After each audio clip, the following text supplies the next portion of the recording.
சமூக ஊடகம் வழியாக இப்போ நிறைய பேர் தங்களை அறிமுகப்படுத்தியிருக்கிறாங்க. அது தவறு இல்லை.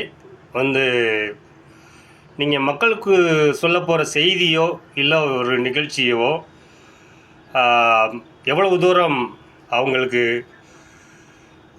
நன்மையை உண்டாக்கும் இல்லைனா அவங்களுடைய மனநிலையை மாற்றும் அப்படிங்கிறதெல்லாம் பொறுத்து தான் உங்களுடைய இந்த செயல் பாராட்டுக்குரியதா இல்லைனா நகைப்புக்குரியதா அப்படின்னு முடிவு செய்யப்படும்.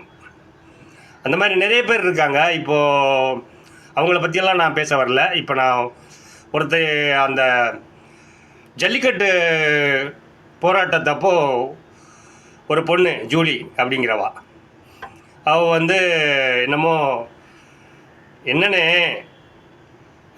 ஜல்லிக்கட்டு இவ்வளவு போராடி வந்திருக்கு, நீங்கள் அதை மடைமாற்றம் செஞ்சு ஏதோ பண்ணிருவீங்க போல தெரியுது, அப்படியானே இப்படியானே அப்படின்ட்டு உள்ளே வந்தா. ஆனால் அவள் எல்லாருக்கும் அவளை தெரியும்.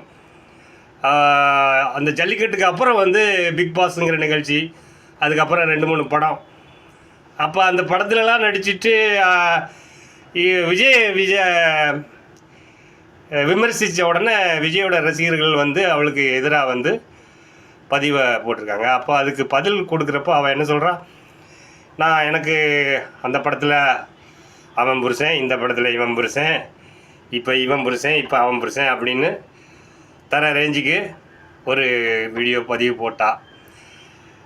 இப்போ நம்ம அதை பற்றியெல்லாம் பேசுகிறதுக்காக வரல. நான் இந்த திமுக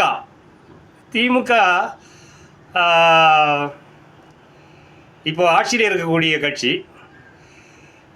சரி, இப்போ அடுத்து இப்போ 2026 எலெக்ஷனில் 18 கட்சியோ 20 கட்சியோ கூட்டணியில் இருக்கிறாங்க. அவங்களெல்லாம் தவிர்த்து சமூக ஊடகம் வழியாக டிஎம்கே ஆதரிக்கிறவங்க நிறைய பேர் இருக்காங்க. சமூக செயற்பாட்டாளர்கள் இருக்கிறாங்க, செய்தி சேனல் இருக்குது, ஐடி விங் இருக்குது.